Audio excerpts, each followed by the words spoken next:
नमस्कार, आप सभी का स्वागत हेलो किसान में। मैं हूं मुकुल शर्मा। हेलो किसान में लगातार आपसे जुड़े जो विषय हैं उनको हम शामिल करते हैं। हमारा आज का जो विषय है बेहद ही महत्वपूर्ण है। सबसे पहले हमारा जो आज का विषय है उसके बारे में आपको हम जानकारी दे देते हैं।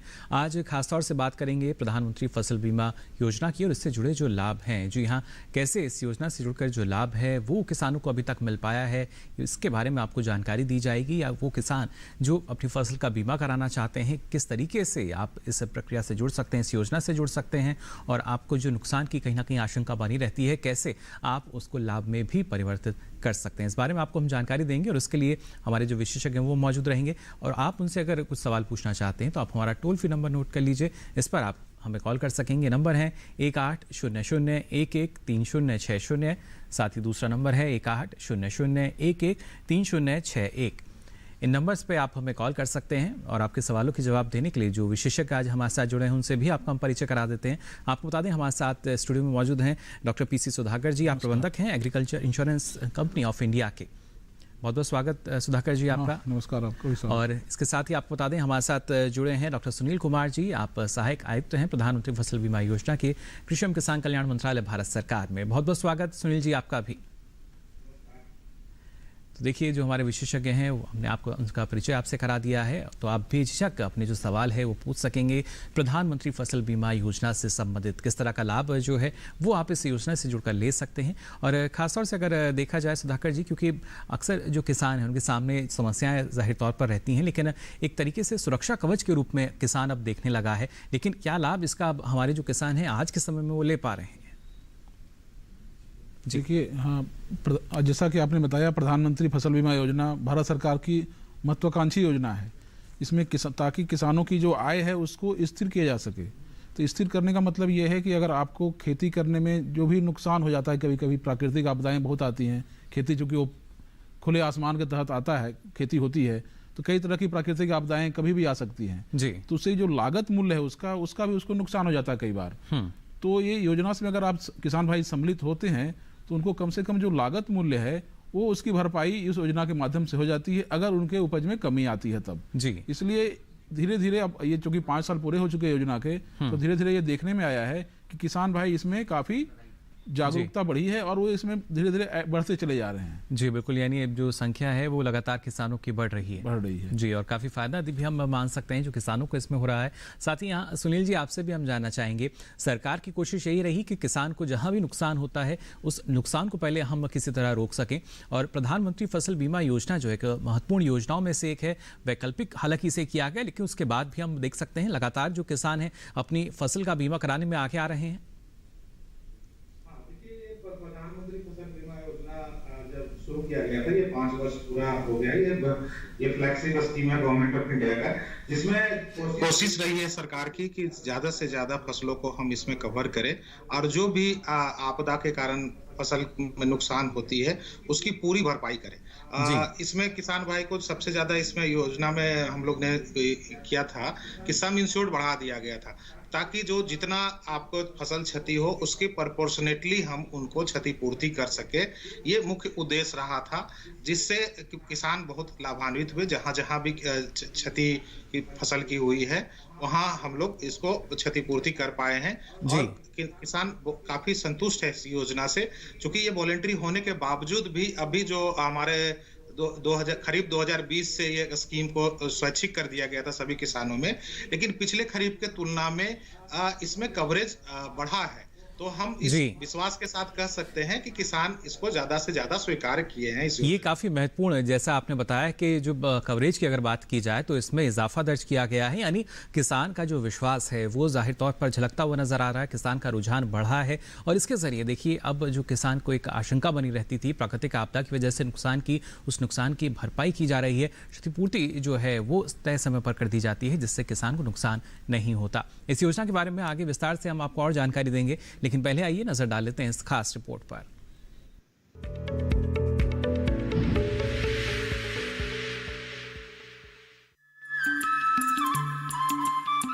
हमारे देश में ग्रामीण आबादी का अधिकतम अनुपात कृषि पर आश्रित है। इसी को ध्यान में रखते हुए प्रधानमंत्री श्री नरेंद्र मोदी के नेतृत्व में सरकार ने किसानों के उत्थान और उन्हें आत्मनिर्भर बनाने के लिए बहुत सी योजनाएं चलाई हैं। इन्हीं में से एक योजना है प्रधानमंत्री फसल बीमा योजना। इस योजना की शुरुआत 2016 में की गई थी और 2021 में इस योजना ने सफलतापूर्वक अपने 5 वर्ष पूरे किए हैं, यानी इसके कार्यान्वयन को पूरे 5 वर्ष हो चुके हैं। प्रधानमंत्री फसल बीमा योजना फसल की बुआई से लेकर कटाई के बाद तक की पूरे फसल चक्र से जुड़ी गतिविधियों के दौरान फसल के नुकसान के खिलाफ सुरक्षा सुनिश्चित करती है। फसल बीमा योजना का उद्देश्य प्राकृतिक आपदाओं, कीट और रोगों के कारण सरकार द्वारा अधिसूचित फसल में से किसी नुकसान की स्थिति में किसानों को बीमा कवरेज और वित्तीय सहायता देना, कृषि में किसानों की रुचि बनाए रखना व उनकी आय को स्थायित्व देना, किसानों को कृषि में नवाचार और आधुनिक पद्धतियों को अपनाने के लिए प्रोत्साहित करना और कृषि क्षेत्र में ऋण के प्रवाह को सुनिश्चित करना है। फसल बीमा योजना के तहत ओला, जल भराव और लैंडस्लाइड जैसी आपदाओं को स्थानीय आपदा माना जाता है।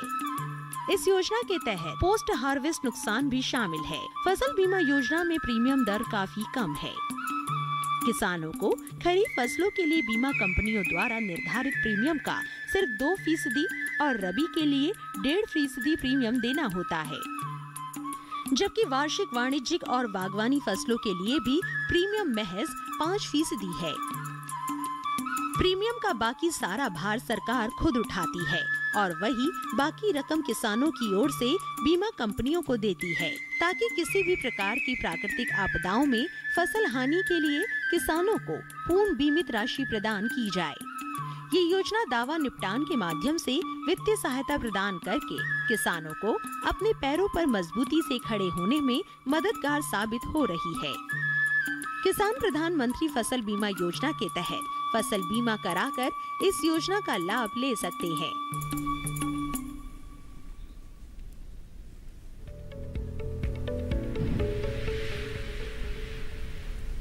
तो जाना आपने किस तरीके से जो किसान हैं वो इस योजना का लाभ ले सकते हैं, लेकिन जब शुरुआत की गई इस योजना की, अब तो ये योजना 5 वर्ष पूरे कर चुकी है।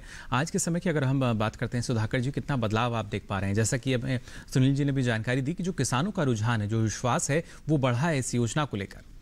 देखिए, बदलाव अगर हम बात करें तो सबसे बड़ा बदलाव ये आया है कि पहले ये योजना सभी जो ऋणी किसान थे उनके लिए कंपलसरी थी और 2020 खरीफ से इस योजना को स्वैच्छिक कर दिया गया है। जो ऋणी किसान इस योजना में सम्मिलित नहीं होना चाहते वो अपने एप्लीकेशन देकर के योजना से बाहर हो सकते हैं जी। इसके बावजूद, इसकी सफलता का राज देखिए, इसके बावजूद भी अगर हम देखते हैं किसानों की संख्या जो बीमित हुई है, इसमें जो सम्मिलित हुए हैं, पिछले सालों के कंपैरिजन में वो घटी नहीं है, बढ़ी ही है। इसका मतलब है कि ये किसान जो है इससे खुश है और इसमें सम्मिलित हो रहा है और इसका लाभ ले रहा है। जी बिल्कुल, सीधे तौर पर हम मान सकते हैं क्योंकि जो आंकड़े हैं वो यही दर्शा रहे हैं। खासतौर से सुनील जी, आपसे भी हम जानना चाहेंगे, जैसा कि आपने बताया कि जो किसानों का रुझान है इस योजना को लेकर बढ़ा है, लेकिन पहले एक लक्ष्य हमने रखा था 5 साल के लिए, वो लक्ष्य हम मान सकते हैं 5 साल पूरे कर चुकी है योजना। अब आने वाले समय की अगर बात की जाए, आधुनिक कृषि की हम लगातार बात करते हैं और ये एक ऐसी योजना जो कि ना सिर्फ वित्तीय सहायता किसान को दे रही है, बल्कि हम मान सकते हैं किसान की रुचि जो है कृषि में जुड़ी रहती है, अगर उसको लगे कि नुकसान की भरपाई हो सकती है। ऐसे में क्या कुछ नया बदलाव जो है हम मानकर चल रहे हैं आधुनिक कृषि पर? देखिए, भारत सरकार का हमेशा सोच रहा है कि इस योजना को जल्द से जल्द, ज्यादा से ज्यादा किसानों को पहुंचाया जाए। तो इसमें एक समय निर्धारित किया हुआ है कि 1 महीने या 2 महीने के अंदर अंदर फसल कटाई के प्रयोग के बाद हम इसकी जो भी दावा बनती है, देय दावा है, उसको हम भुगतान कर दिया जाए जी। इसके इर्द गिर्द बहुत सारे परिवर्तन किए गए योजना में। दूसरा चीज था कि हम सही आकलन कर पाए, किसानों का जितना क्षति है उसकी प्रोपोर्शनेट हम दे पाए। तो जो क्षति उनकी किसानों की होती है, जिसमें क्रॉप कटिंग एक्सपेरिमेंट्स पहले होते थे, जिसमें मैनुअल इंटरफेरेंस और ज्यादा जो शिकायत होती थी, उसमें हम लोग टेक्नोलॉजी का समावेश करते हुए हम लोग इसमें किया गया है। तीसरा है कि ज्यादा से ज्यादा किसान इसमें जुड़े। पहले क्या था, केवल ये ऋणी किसानों के लिए अनिवार्य था, तो ज्यादातर जो थे वो बैंक के थ्रू इनरोलमेंट होता था, जिसमें अदर चैनल माध्यम नहीं थे, जिससे हम जो है जो गैर ऋणी किसान थे वो जुट नहीं पाते थे। ये अलग अलग माध्यम है हमारे किसानों के पास कि हम द्वार के उनके किसान के द्वार के पास पहुंचे, हम टेक्नोलॉजी के माध्यम से, अपने IC एक्टिविटी के माध्यम से, और हम ज्यादा से ज्यादा किसानों को जोड़ पाए। जी बिल्कुल, यही एक आंकड़ा जो है दर्शाता है किस तरीके से जो किसान है वो जुड़ रहे हैं। जी बिल्कुल सुनील जी, लगातार जो किसान है वो हमारे साथ भी जुड़ रहे हैं। हमारे जो दर्शक हैं, एक दर्शक फिलहाल जुड़ चुके हैं, उनका सवाल हम शामिल कर लेते हैं। अजय जी, बहुत बहुत स्वागत आपका हेलो किसान में। ये नालंदा बिहार से हमारे साथ जुड़े हैं फोन लाइन पर। अजय जी, सवाल पूछ सकते हैं आप अपना। 10 कट्ठा में आम का बगीचा लगाए हैं सर, पूरा मांजर झड़ गया, तो उसके लिए सर कहाँ से हम बीमा करवा सकते हैं बिहार में सर, नालंदा में? जी बिल्कुल, सुधाकर जी क्या इनको सुझाव देना चाहेंगे? आपका सवाल तो काफी रिलेवेंट है इस सेंस में कि आप एक जागरूक किसान लग रहे हैं, आप बीमा करवाना चाह रहे हैं। जी हाँ। तो ये आपको ये शायद जानकारी है या नहीं है, मैं नहीं कह सकता, लेकिन बिहार सरकार ने प्रधानमंत्री फसल बीमा योजना को लागू नहीं कर रखी है पिछले 2-3 सालों से। फिर भी आप चाहते हैं अगर आम का बीमा करना, तो आप agriculture insurance company of India में कांटेक्ट कर सकते हैं। इसके पटना में ऑफिस है इसकी, वहाँ से आपको इसके बारे में विस्तृत जानकारी मिल जाएगी कि कैसे आप योजना में सम्मिलित नहीं हो पाएंगे, लेकिन आपके आम का बीमा कैसे हो पाएगा आपको वहाँ से जानकारी मिल जाएगी। जी बिल्कुल, देखिए जो कृषि है राज्य का विषय, और केंद्र सरकार का प्रयास यही है कि हर एक किसान तक जो योजनाएं हैं इनका लाभ पहुंचाया जा सके। और जैसा कि यहाँ सुधाकर जी आपने भी बताया कि IC ऑफ इंडिया की अगर बात की जाए तो पोर्टल क्योंकि काफ़ी आसान बना दिया गया है। किसानों को पहले कई चक्कर काटने पड़ जाते थे बैंकों के, उसके बाद जाकर लगता था कि शायद फसल का बीमा हुआ है या नहीं, पता भी नहीं चल पाता था। लेकिन आज के समय की अगर बात की जाए, किस तरीके से आधुनिकीकरण की जो झलक है वो हम देख पाते हैं आजकल। देखिए आप देखेंगे अभी जिसे सुनील जी बता रहे थे कि इस योजना को किसानों के बीच पहुंचाने के लिए टेक्नोलॉजी का समावेश किया गया है। और टेक्नोलॉजी का समावेश आप देखेंगे कि योजना में सम्मिलित होने से लेकर के दावा का भुगतान तक हर स्टेज में टेक्नोलॉजी का इनपुट इसमें दिया गया है। इससे क्या हुआ है कि ये योजना काफ़ी किसानों के बीच जल्दी से और सुगमता पूर्वक पहुँच पाई है। और वो किसान अगर चाहे तो अपने घर से बैठे बैठे ही योजना में सम्मिलित हो सकता है, किसी के खिलाफ शिकायत भी दर्ज कर सकता है, और अगर वो कहीं नुकसान हो गया इसके खेत में तो अपने मोबाइल के थ्रू भी वो अपना क्लेम लॉन्च कर सकता है, उस पर तुरंत कार्रवाई होती है। जी बिल्कुल, तो देखिए किस तरीके से जो पूरी प्रक्रिया है वो संचालित की जाती है।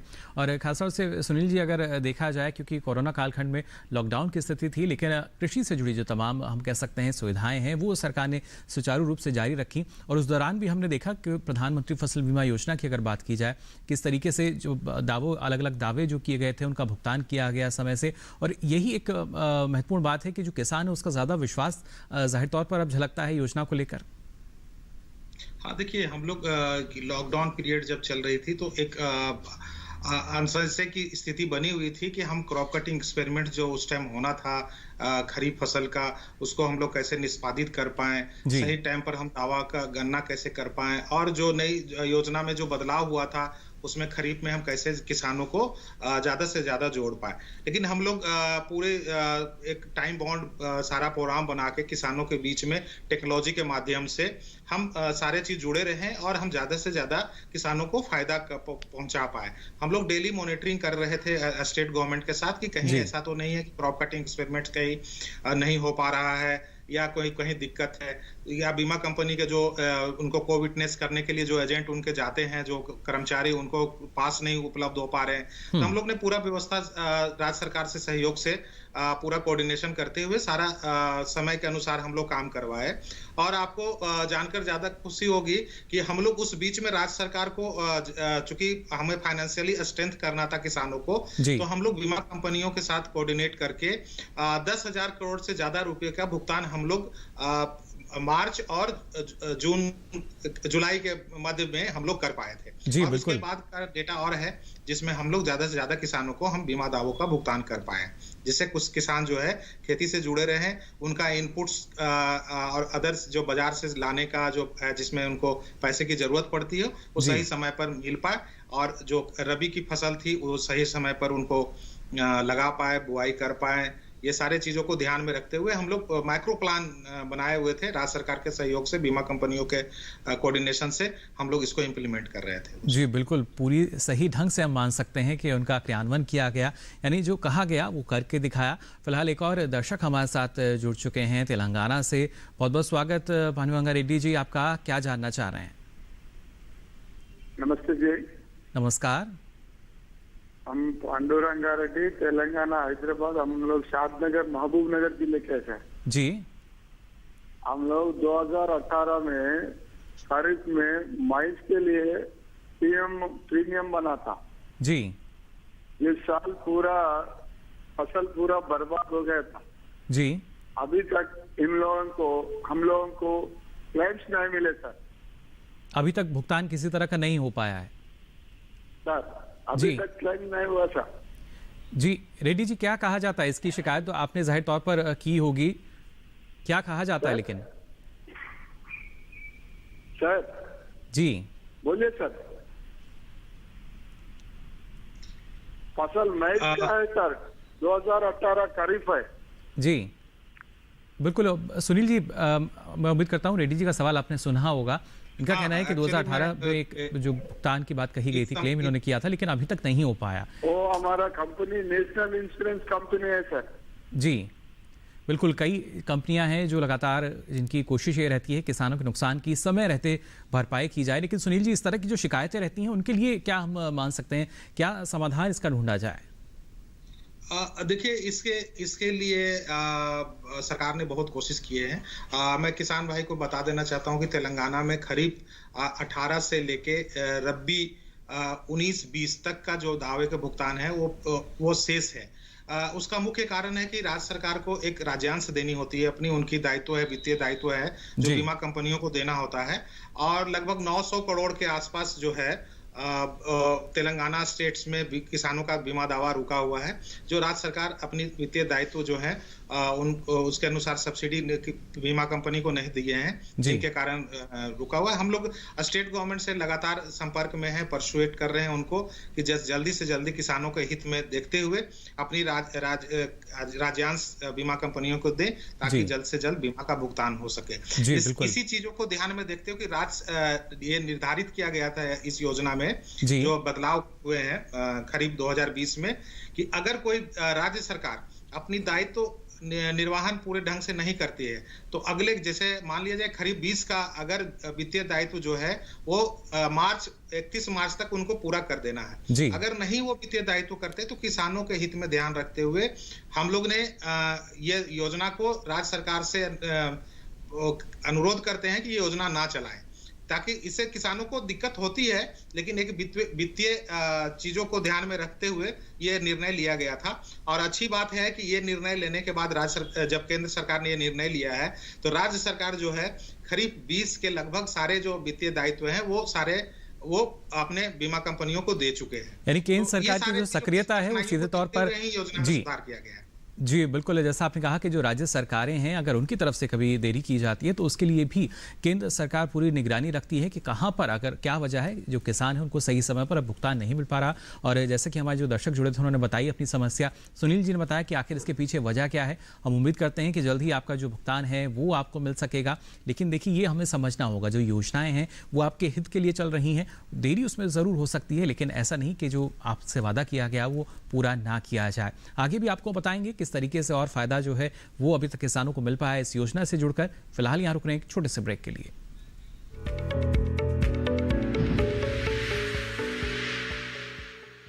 अरे भाई, सुना नहीं क्या? केसीसी ने किसानों का जिंदगी बदल दिया है। देश के छोटे किसान 1,60,000 रुपए तक का कर्ज बिना किसी गारंटी को ले पाएंगे। ब्याज खोरों से भी पीछा छूटा। मैं तो जैविक खेती का पूरा सामान मंगा लिया, केसीसी का भी कोई दबाव नहीं है। ब्याज चुकाने के लिए पूरा 1 साल मिलता है। समय पर भुगतान करने पर केवल 4% के सालाना ब्याज पे लोन मिल गया मुझे। अपना आधार कार्ड, लेटेस्ट फोटो और जमीन के कागजात लेके अप्लाई करो बस। और नामांकन भरने के लिए जेब भी ढीली नहीं करनी पड़ी।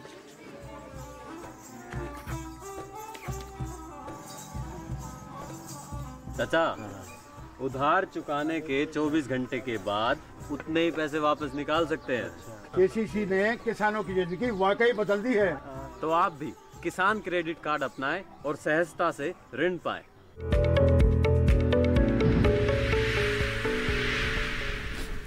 ब्रेक के बाद आप सभी का एक बार फिर स्वागत। हेलो किसान में लगातार आज आपको जानकारी हम दे रहे हैं प्रधानमंत्री फसल बीमा योजना के बारे में। इससे जुड़कर कैसे लाभ आपको मिल सकता है। दर्शक हमारे साथ जुड़ रहे हैं अलग अलग राज्यों से। फिलहाल एक और दर्शक हमारे साथ जुड़े हुए हैं फोन लाइन पर।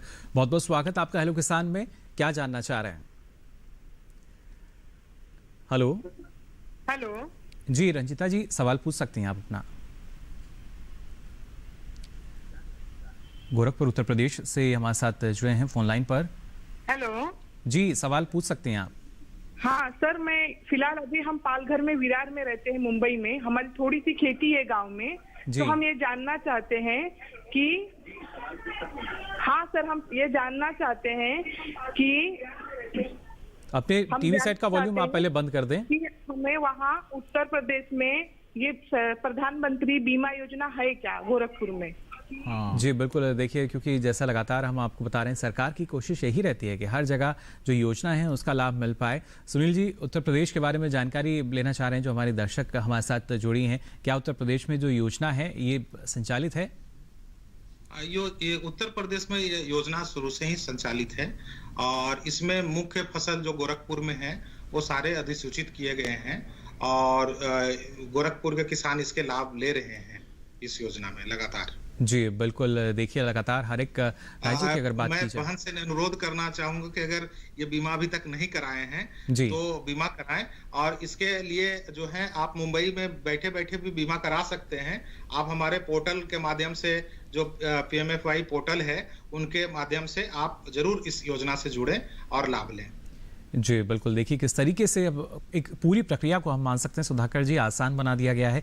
लेकिन क्या ये मानकर हम चलें जो बीमा कंपनियां हैं उनके सामने भी ये इस तरह की चुनौतियां थी कि आखिर कैसे, क्योंकि कोविड अगर हम बात करते हैं, लॉकडाउन के बाद किसानों के बीच पहुंचना या उनसे जुड़ना और उस विश्वास को बरकरार रखना, ये कुछ चुनौतियां भी बीमा कंपनी के सामने रही हैं। हाँ, पिछले साल देखें मार्च में ही लॉकडाउन लग गया था जी, तो हम किसानों के बीच जा नहीं पा रहे थे डायरेक्टली फेस टू फेस। जो हाँ बैंक हैं, CSC सेंटर्स हैं और कई सारे इंटरमीडिएरीज जो हैं जो किसानों के बीच में जाके एनरोलमेंट कराते हैं, वो फील्ड में नहीं जा पा रहे थे जी। तो इस कारण से जो है जो इंटरेक्शन होना चाहिए और जो जागरूकता होनी चाहिए उस लेवल पे हम शायद सक्षम ना रहे हों। लेकिन मिनिस्ट्री का चूंकि जो ऑनलाइन सिस्टम जो कई बार हम चर्चा कर चुके हैं अभी तक, जी बिल्कुल, PMFY.gov.in, इसके माध्यम से CSC सेंटर्स लगातार बीमा करती रही है और कई किसान डायरेक्ट खुद ही अपने ऑनलाइन, आजकल सबके मोबाइल पे, सबके घर में लैपटॉप है, इंटरनेट है, घर बैठे बैठे भी बीमा में शामिल हो सके। जैसा कि अभी मैडम बता रही थी, वो चाहे गोरखपुर की उन्होंने बात की, मुंबई पालघर में बैठ करके भी गोरखपुर का बीमा वो ले सकती हैं, बशर्ते कि वो खेत उनके नाम से हो और जिस फसल का वो बीमा लेना चाह रही हो वो फसल उनके खेत में लगा हो और राज्य सरकार ने अधिसूचित किया हो। जी बिल्कुल, जैसा उन्होंने बताया भी सुनील जी ने कि ज्यादातर मुख्य फसलें वहाँ का नोटिफाइड हैं, धान है, गेहूं है, ये दो खरीफ और रबी की फसलें हैं, दोनों नोटिफाइड है। संयोग से गोरखपुर हमारे ही पास है, agriculture insurance company of India के पास है जी। अब जहाँ तक मेरी जानकारी है कि वो पालघर से बैठ के आराम से बीमा करवा सकती हैं। जी बिल्कुल, देखिए अगर पूरी प्रक्रिया की अगर बात की जाए, कैसे उसको सरल बनाया गया और लगातार जो किसान है उसी वजह से और ज़्यादा जुड़ते भी हैं जब उनको लगता है कि काफ़ी सरल है, अब किस तरह की परेशानी उनको नहीं होगी। फिलहाल एक और दर्शक हमारे साथ जुड़ चुके हैं। बहुत बहुत स्वागत आपका हेलो किसान में। क्या जानना चाह रहे हैं? हेलो हेलो जी, राकेश जी स्वागत आपका, सवाल पूछ सकते हैं आप। हाँ जी, नमस्कार। हेलो जी, राकेश जी सुन पा रहे हैं आपको? हाँ जी, फसल का क्लेम नहीं मिला, बीमा हमने करवाया था 18, 19, 20 में जी। कौन सी फसल का बीमा कराया था आपने? हमने क्लेम कराया था फसल बीमा से जी, तो हमको मिला नहीं जी अभी जी। उसका लेकिन जो आकलन है वो समय पर किया गया था राकेश जी? हमने बैंक में कराया था जी, ओरिएंटल बैंक जी। लेकिन जब नुकसान की आपने शिकायत दर्ज कराई होगी तो आकलन जो है वो समय पर हुआ था? हाँ जी। अगर हम आकलन की बात करें, जब आपने शिकायत दर्ज कराई थी, आपने शिकायत समय पर दर्ज कराई थी बीमा कंपनी को? हाँ जी, समय पर कराई थी जी। हमको तो बैंक वाले कहते थे कंपनी के पास जाओ, हमने तो जी, हम कहाँ ढूंढने कंपनी को। तो उसके बाद कोई नहीं पहुंचा आपके पास जांच के लिए या नुकसान को देखने के लिए, सर्वेक्षण के लिए? हाँ जी, नुकसान तो बहुत हुआ था जी।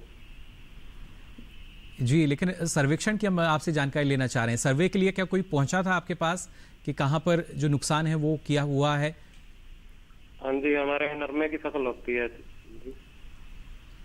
जी बिल्कुल, देखिए कपास की खेती की ये बात कर रहे हैं और अमूमन कहीं ना कहीं जानकारी जो है उसकी वजह से किसानों को परेशान भी होना पड़ता है। सुनील जी क्या कहना चाहेंगे? हरियाणा से हमारे साथ राकेश जी जुड़े हैं, कपास की फसल की बात कर रहे हैं और इनका कहना है कि जो भुगतान है अभी तक इनको नहीं हो पाया है, दावे का भुगतान। लेकिन क्या माना जाए, क्या कहीं पर जो जानकारी है उसकी कमी रह जाती है या तालमेल की अगर हम बात करें, क्योंकि राज्य सरकारें जो हैं वो जाहिर तौर पर कहीं ना कहीं बीमा कंपनियों को भी इस तरह के दिशा निर्देश देती हैं कि जल्द से जल्द जो दावा है उसका भुगतान होना है, लेकिन कहां पर आपको लगता है कि जो कुछ कमी है वो रहती है? नहीं, देखिए इसमें किसान भाइयों को मैं थोड़ा सा योजना के बारे में जानकारी होनी चाहिए और ये योजना बहुत सरल है। देखिए अगर किसान भाई जैसे कीट के कारण बता रहे हैं कि फसल नुकसान हुई है, तो ये व्यक्तिगत क्षति में नहीं आता है, इसलिए किसान को सूचना देने की आवश्यकता नहीं है जी। ये एरिया बेस्ड में आता है। कुछ ऐसे आपदाएं हैं जो केवल कुछ खेतों में क्षति करते हैं, इसलिए उनको स्थानीय आपदा और पोस्ट हार्वेस्ट लॉसेस में रखा गया है और उसके लिए केवल सूचना देने की जरूरत है। कीट लगते हैं वो रख रखाव और कभी कभी जो होते हैं पूरे एरिया में लग जाता है जी। तो उसके कारण जो भी उनके नुकसान हुए होंगे फसल के उस गांव में, यूनिट एरिया में, जो फसल कटाई प्रयोग राज्य सरकार निष्पादित किए होंगे उसके उपज आंकड़े के अनुसार स्वतः ही दे दिया जाता है जी। तो इसमें किसान भाई को बहुत ज्यादा चिंतित होने की जरूरत नहीं है।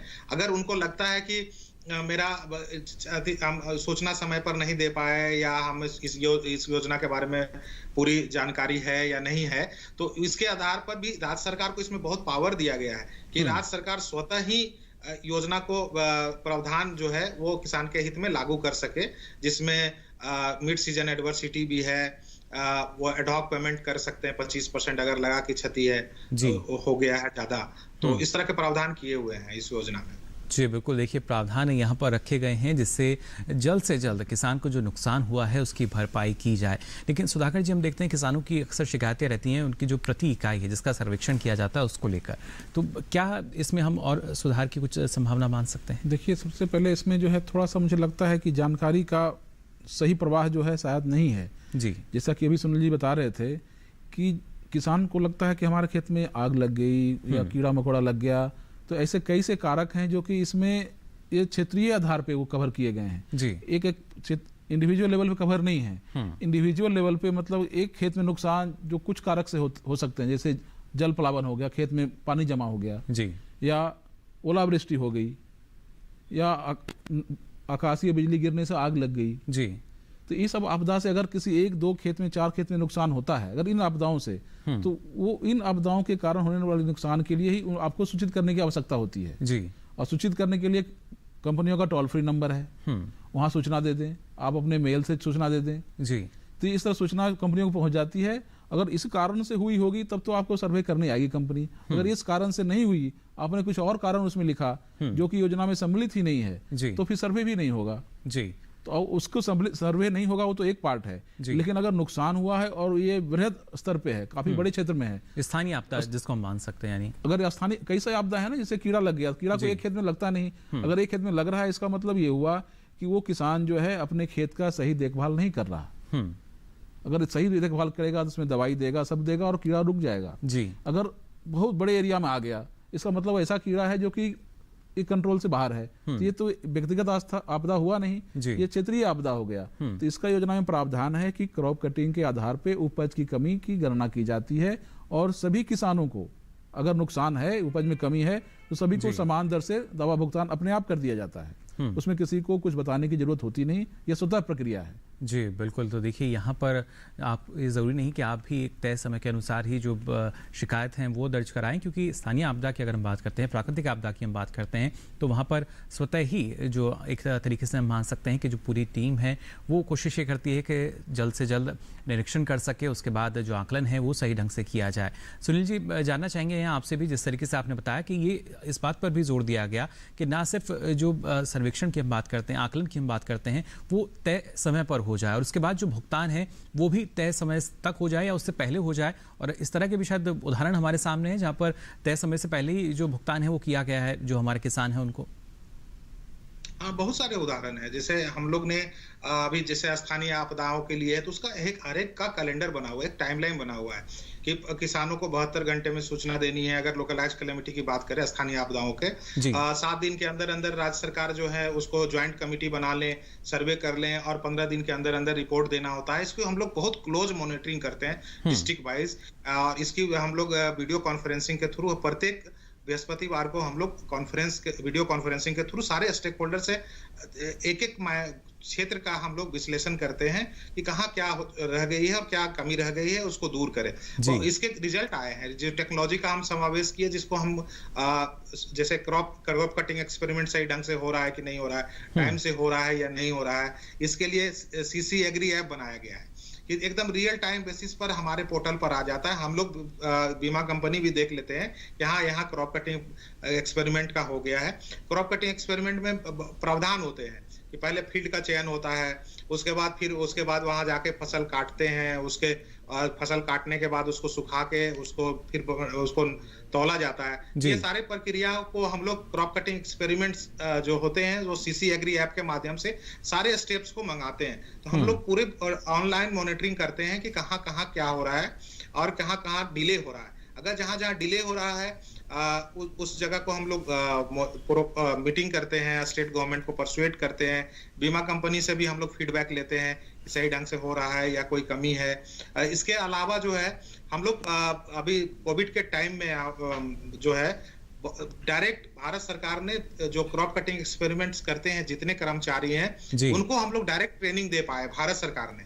तो ये कोविड के कारण जो हम इलेक्ट्रॉनिक माध्यम जो यूज किए हैं वो हमें एक नया चैनल दिया था जिससे हम ज्यादा से ज्यादा जो है क्रॉप कटिंग एक्सपेरिमेंट जितने कर्मचारी करते हैं उनको हम डायरेक्ट ट्रेनिंग दे पाए। और इस बार हम लोग टारगेट रखे हुए हैं कि पूरे जो भी चैनल में जो ग्राम लेवल के अधिकारी हैं, राज्य सरकार के हैं या सीएससी के हैं, जो भी हैं, जो भी फसल बीमा से जुड़े हुए हैं, प्रचार प्रसार में जुड़े हुए, उनकी पूरी हम लोग ट्रेनिंग का कैलेंडर बनाए हैं। और उसी तरह से कैलेंडर बनाने के बाद हम मॉनिटरिंग भी उसी तरह से करते हैं कि हाँ, यहाँ क्या हुआ, मतलब वीकली गूगल सीट के थ्रू और अदर जो है जितनी टेक्नोलॉजी है उनके माध्यम से हम लोग बहुत रिगरस मॉनिटरिंग करते हैं। यानी पहले जो प्रशिक्षण है वो दिया जाता है और उसके बाद निगरानी पूरी तरीके से बढ़ती जाती है कि कहीं कुछ चूक तो नहीं हो रही। और उसके बाद देखिए किसानों को हर स्तर पर कोशिश यही की जाती है कि जागरूक किया जाए और उसके बावजूद भी अगर किसी प्राकृतिक आपदा की वजह से नुकसान होता है तो उसकी समय रहते हम कह सकते हैं जो क्षतिपूर्ति है वो सरकार द्वारा की जाती है। आगे भी आपको इस बारे में और विस्तार से हम जानकारी देंगे, लेकिन यहाँ रुक रहे हैं एक और छोटे से ब्रेक के लिए। आप बने रहिए दूरदर्शन किसान पर।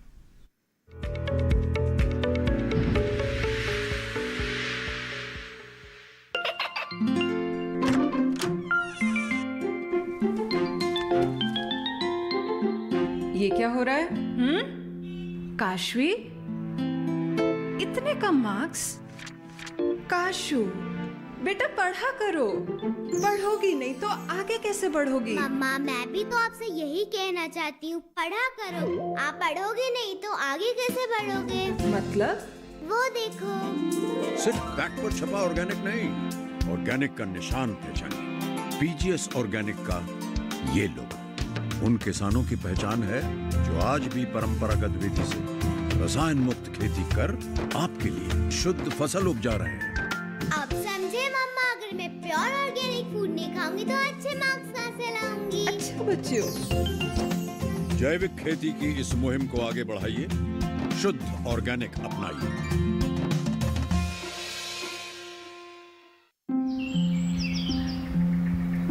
अरे अरे अरे क्या कर रहा है? इधर इधर इधर, हम बोल रहे हैं तेरे बीजू का। पुतला बोल रहा है? हाँ, पक्षियों से तो हम खेत को बचा लेते हैं पर इन घातक रसायनों से कैसे बचाएं? मतलब?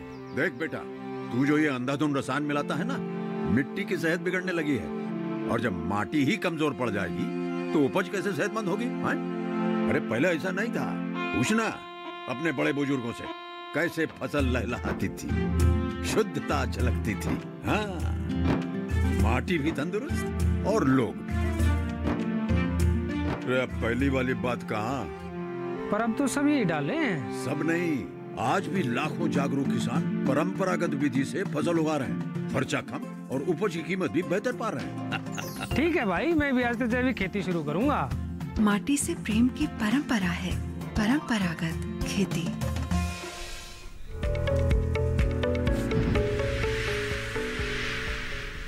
ब्रेक के बाद आप सभी का एक बार फिर स्वागत हेलो किसान में। लगातार आज आपको हम जानकारी दे रहे हैं प्रधानमंत्री फसल बीमा योजना की, कैसे इससे जुड़कर जो किसान हैं वो लाभान्वित हो रहे हैं और कैसे एक प्रयास हम मान सकते हैं हमारी केंद्र सरकार का, जो कि न सिर्फ कृषि और किसानों के कल्याण के लिए है और कैसे इसको और ज़्यादा पुख्ता किया जा रहा है। हम मान सकते हैं मजबूती जो है वो प्रदान की जा रही है।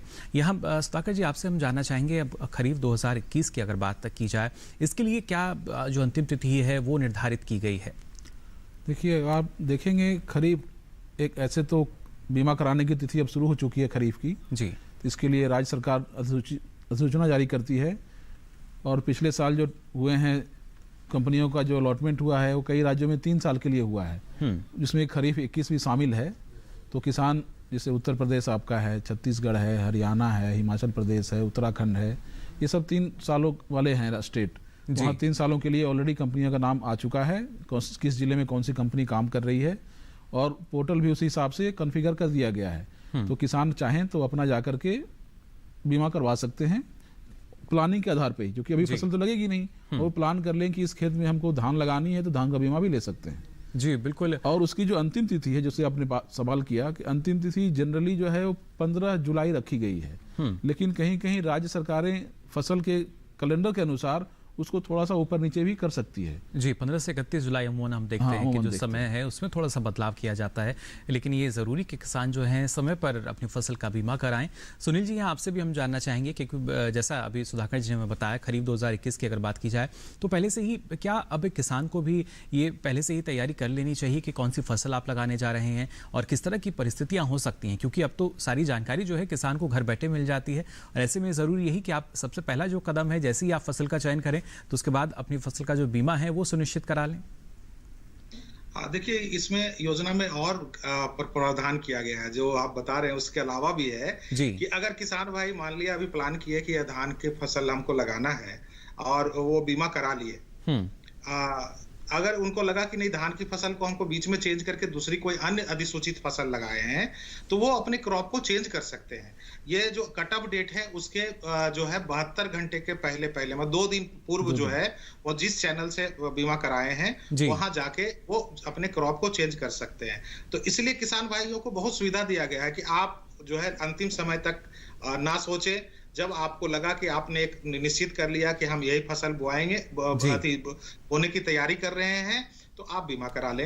अगर किसी कारणवश अगर वो फसल नहीं लगाए, कोई दूसरी अधिसूचित फसल लगाए हैं, तो आप जो है जाके वो उसी चैनल के माध्यम से आप अपने क्रॉप को चेंज कर सकते हैं। यानी बदलाव देखिए हमारे किसान कर सकते हैं। अगर आपको यहाँ भी किस तरह का संशय नजर आता है तो फिलहाल एक और दर्शक हमारे साथ जुड़े हैं रत्नागिरी महाराष्ट्र से।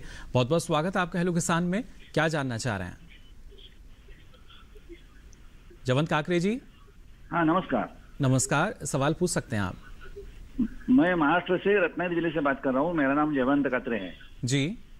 हाँ जी। मेरा सवाल था काजू नट्स के बारे में। हमारे यहाँ काजू नट्स बहुत होता है, लेकिन ये साल में खराब हवामान होने से हमारा पहला जो फूल उसके ऊपर आया था, लेकिन बाद में जो फल आता है ना, फल कुछ भी नहीं आया, वो बहुत लॉस हो गया। लेकिन हम लोग इतना जानकारी नहीं थी कि आपको इंश्योरेंस कंपनी को कांटेक्ट करें क्योंकि इसके लिए पंचनामे के लिए जी। इसके लिए अभी क्या कुछ कर सकता है क्या? जी बिल्कुल। देखिए, ये क्योंकि जैसा कि अभी सुनील जी बता रहे थे कि कभी कभी जो किसान है वो बिल्कुल आखिरी वक्त पर उन्हें लगता है शायद हमें फसल का बीमा करा लेना चाहिए था। सुनील जी क्या कहना चाहेंगे यहाँ? देखिए, इसमें चूंकि ये मौसम आधारित बीमा योजना में सम्मिलित हुए हैं, तो मौसम आधारित बीमा योजना में जो है वो राज्य सरकार की जवाबदेही होती है कि जो क्षति हुआ है वो बीमा, जो मौसम के आंकड़े हैं उसके अनुसार वो बीमा कंपनियां क्षतिपूर्ति की गणना करती है और भुगतान करती है। जहां कुछ महाराष्ट्र में कुछ पेरिल्स ऐसे हैं जिसमें उनको दिया गया है कि पंचनामा करने की जरूरत होती है, लोकलाइज्ड कैलेमिटी के रूप में वो अधिसूचित किए हैं, तो राज्य सरकार उसके लिए पहल करती है। अगर इनको लग रहा है तो इसमें देखिए, इस योजना में हम लोग किसानों के हित में देखते हुए बीमा कंपनियों पर ही नहीं कोई कार्यकलाप जो है छोड़ा गया है। हर एक किसान और किसान के साथ साथ जो किसान के दायित्व जो है वो राज्य सरकार को भी दिया गया है। तो राज्य सरकार स्वतः अगर उनको है कि हाँ ऐसा हुआ है और किसान छूट गए, नहीं कर पाए और ज्यादा किसानों को क्षति हुआ है, तो राज्य सरकार स्वतः ही उनको संज्ञान में लेते हुए उसको पंचनामा करवाएंगे और भुगतान करवाएंगे। जी सुनील जी, लेकिन अक्सर हम देखते हैं जो किसान है उनका एक शिकायत ये रहती है कि जो बीमा कंपनी है वो पारदर्शिता के साथ आकलन नहीं कर पाती, भेदभाव के आरोप जो हैं लगते रहते हैं। लेकिन क्या ऐसे में किस तरह का विकल्प रहता है कि जो निगरानी है बीमा कंपनियों पर की जा सके? देखिए, ये ऐसी योजना है जिसमें हर एक पहलू पर राज्य सरकार को दायित्व दिया गया। बीमा कंपनी का कोई दायित्व नहीं। बीमा कंपनी जो केवल जो है वो को विटनेस कर सकती है। जो स्थानीय आपदाएं हैं उसमें ज्वाइंट कमेटी करती है जिसमें बीमा कंपनी और राज्य सरकार के प्रतिनिधि होते हैं। तो राज्य सरकार हर एक क्रियाकलाप में जो किसानों के हित में है, जो खास करके दावा गणना के लिए जो उपज आंकड़े होते हैं या स्थानीय आपदा में जो उनकी फसल की क्षति होती है, उसमें राज्य सरकार के कर्मचारी ही मुख्यतः जो होते हैं वो गणना करते हैं। बीमा कंपनी केवल को विटनेस कर सकते हैं या सहभागी हो सकते हैं। तो इस तरह का अगर शिकायत है कि बीमा कंपनियां ठीक से नहीं काम कर रही है तो इसके अलावा भी हम लोग उस दोनों चीजों को और ट्रांसपेरेंट बनाने के लिए हम लोग इसमें तकनीकी का समावेश किए हैं कि जो किसी तरह का ह्यूमन एरर ना हो, क्योंकि हो सकता है ह्यूमन एरर है, सैंपलिंग है, बहुत सारे चीजें हैं। तो हम लोग सैंपलिंग पर भी ध्यान दे रहे हैं जिसमें स्मार्ट सैंपलिंग भी आ रहा है हमारा, है ना, तकनीकी का समावेश कर रहे हैं ताकि इस तरह की जो शिकायत है किसानों का उसको हम मिनिमम या नेग्लिजिबल हम कर पाए। जी बिल्कुल, किसान की जो समस्याएं हैं जल्द से जल्द उनका समाधान किया जा सके या पूरी तरीके से उन्हें खत्म किया जा सके, और इसके लिए लगातार जो देखिए जो किसान हैं वो भी हमारे साथ जुड़ रहे हैं अपनी समस्याओं को लेकर। एक और किसान हमारे साथ जुड़े हैं जींद हरियाणा से। बहुत बहुत स्वागत आपका हेलो किसान में। क्या जानना चाह रहे हैं? बलराज जी, आवाज मिल पा रही है आपको? हेलो जी। हाँ जी, सवाल पूछ सकते हैं आप अपना बलराज जी। सर मेरा सवाल है, मैंने पिछली साल गेहूं का बीमा करवाया था जी, गेहूं फसल का जी। तो मतलब मैंने सर्वे हो गया, मतलब जल भराव का वो होया था। तो उसके बाद सर्वे करके वह पता नहीं 40 से 50% लिख दिया हमने जी। तो बाद में वह न्यू कहने लगे कि आपका सेविंग का खाता आ रहा, केसीसी का खाता नहीं आया। तो मैं बाद में केसीसी का खाता भी लेकर गया वहां पर जी जिला जींद में जो खेती बाड़ी का ऑफिस है। तो वह फिर बीमा नहीं दे रहे मेरे को जी, लेकिन मेरा मंजूर है बीमा। सिर्फ ये है भाई वो सेविंग का खाता बोल रहे हैं, केसीसी का खाता का मैं दे भी रहा हूँ, फिर मैं मान नहीं रहे जी। लेकिन मतलब आपको लग रहा है कि जो जिस तरीके से आकलन किया गया वो सब सही पाया गया, लेकिन जो भुगतान है वो नहीं हो पा रहा है? हाँ, भुगतान नहीं हो पा रहा सर जी। बिल्कुल, सुनील जी क्या कहना चाहेंगे यहाँ पर? देखिए, इसमें हमने भारत सरकार ने निर्णय लिया है कि सारे बीमा दावों का भुगतान जो है सीधे किसान के खातों में दिया जाए जी। तो इसके लिए हम लोग खेत का विवरण के साथ साथ हम जो दावा भुगतान होता है उसकी विवरण भी हम लोग पोर्टल पर मंगवाते हैं। तो कभी कभी ऐसा आता है कि जो अकाउंट्स हमें किसान भाई देते हैं या लोनी के केस में बैंकर्स जो डालता है वो कहीं कहीं त्रुटि रह जाता है या कोई बैंक मर्ज कर गया है अभी बहुत सारे, तो उसके कारण आईएफएससी कोड जो है वो मिसमैच हो जाते हैं। तो जो ऑनलाइन भुगतान जो नहीं हो पाता है रियल टाइम बेसिस पर, तो इसके लिए हम लोग रिकंसिलेशन करते हैं बैंकों के साथ, किसानों को संपर्क में फोन करके उनको हम नया अकाउंट्स मंगाते हैं। मैं इस किसान भाई से अनुरोध करना चाहूंगा कि आप जो है संबंधित बीमा कंपनी को सीधे सीधे आप अपना खाता नंबर भेजें, स्टेट को भेजें। अगर कोई कठिनाई है तो आप केंद्र सरकार को भी लिख सकते हैं। हम लोग जो भी अगर बीमा राशि उसको नहीं पहुंची है और वो खाता किसी कारण से क्रियाशील नहीं है, बंद हो चुका है, इनएक्टिव हो चुका है, डोरमेंट भी बहुत सारे हो जाते हैं जनधन अकाउंट्स वगैरह, तो हम लोग दूसरे खाता में बदलने के लिए निर्देश देते हैं। खास करके इसमें थोड़ा सा हम लोग ज्यादा प्रिकॉशन लेते हैं कि बीमा दावा जो है किसी गलत किसानों को खाते में किसी तरह से ना चला जाए, तो इसलिए हम लोग इसमें थोड़ा सा एक प्रोटोकॉल बना रखे हैं कि इसका सत्यापन जो है जरूरी करवाते हैं बैंक से। प्रक्रिया में थोड़ी देरी होती है, लेकिन इसके कारण ये केवल यही मकसद है कि सही किसानों तक पहुंच पाए और किसी दूसरे के खाता में ना जाए, इसलिए थोड़ा सा ये प्रक्रिया है। जी बिल्कुल, यानी जो देरी देखिए हमारे किसानों को कभी कभी झेलनी पड़ जाती है, वो इसी वजह से कि पूरी जांच पड़ताल करने के बाद, पूरा सत्यापन करने के बाद ही जो प्रक्रिया है वो हर एक कड़ी आगे बढ़ती है और उसके बाद ही जो दावे का भुगतान है वो एक सही किसान तक पहुंचता है, वो भी सीधा उनके जो खाते हैं, जो बैंक खाता है सीधा उसमें, जिससे पारदर्शिता जो है वो इस प्रक्रिया, इस पूरी प्रणाली में आपको नजर आ सके। आगे भी आपको और हम बताएंगे प्रधानमंत्री फसल बीमा योजना से जुड़कर क्या लाभ किसानों को मिल पाए हैं, लेकिन यहाँ वक्त चला एक और छोटे से ब्रेक का। आप बने रहिए दूरदर्शन किसान पर।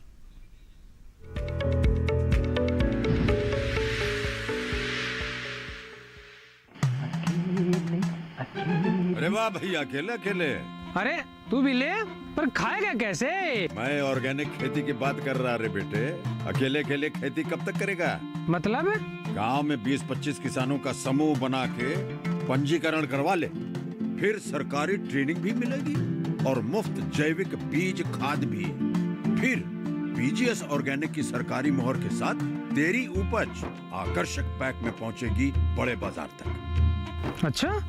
हाँ। अरे भाई कहाँ चल दिया? सबको साथ लाने, आमदनी बढ़ाने।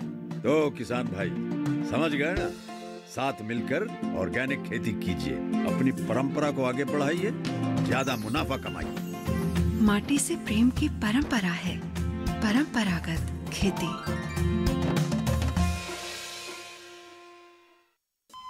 अरे सुन तो। मुझे क्या सुनाना चाहते हो? जो सुनाओ मेरी सौतन को। किसको? अरे वही तुम्हारा मोबाइल फोन जिससे सुबह शाम दिन रात चिपके रहते थे और कहते थे किसान कॉल सेंटर से बातें हो रही हैं। अच्छा ये बात है। हाँ क्यों, क्या हुआ? अब बात नहीं होती क्या? अब तो झट से बात हो जाती है। ऐसा क्या? हाँ, अब तो ज्यादा लाइनें और खास तकनीक के कारण खेती के माहिरों से तुरंत बात हो जाती है। और अगर कभी लाइन व्यस्त हो तो अपनी समस्या फोन पर रिकॉर्ड करा दो, वहाँ से फोन आ जाता है और समस्या की हल का मैसेज भी आ जाता है। ये देखो आ गया। अरे वाह, इसका मतलब इंतजार की घड़ी अब खत्म। हाँ। तभी मैं सोचूं कि आजकल मुझ पर इतना प्यार क्यों आ रहा है। कृषि संबंधी समस्याओं का अपनी भाषा में तुरंत हल पाने के लिए पूरे भारत में किसी भी फोन से हेल्पलाइन नंबर पर संपर्क करें। किसानों का दोस्त किसान कॉल सेंटर। ब्रेक के बाद आप सभी का एक बार फिर स्वागत हेलो किसान में। प्रधानमंत्री फसल बीमा योजना, जी हाँ, इसके बारे में आज लगातार आपको हम जानकारी दे रहे हैं। इससे जुड़कर किसानों को किस तरीके से लाभ भी मिला है और दर्शक जो हैं देखिए वो हमारे साथ जुड़ रहे हैं अलग अलग राज्यों से। फिलहाल एक और दर्शक हमारे साथ जुड़े हुए हैं मथुरा उत्तर प्रदेश से। हिचवाल जी, बहुत बहुत स्वागत आपका हेलो किसान में। क्या जानना चाह रहे हैं?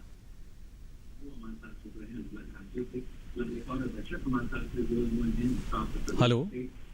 हाँ जी, आपसे गुजारिश करना चाहेंगे सबसे पहले अपनी टीवी सेट का वॉल्यूम आप बंद कर दें। हाँ कर दिया। जी बिल्कुल, शुक्रिया। सवाल पूछ सकते हैं आप। Thank you. हेलो जी, तेजपाल जी सुन पा रहे हैं आपको? हाँ जी। हाँ जी, सवाल पूछ सकते हैं आप अपना।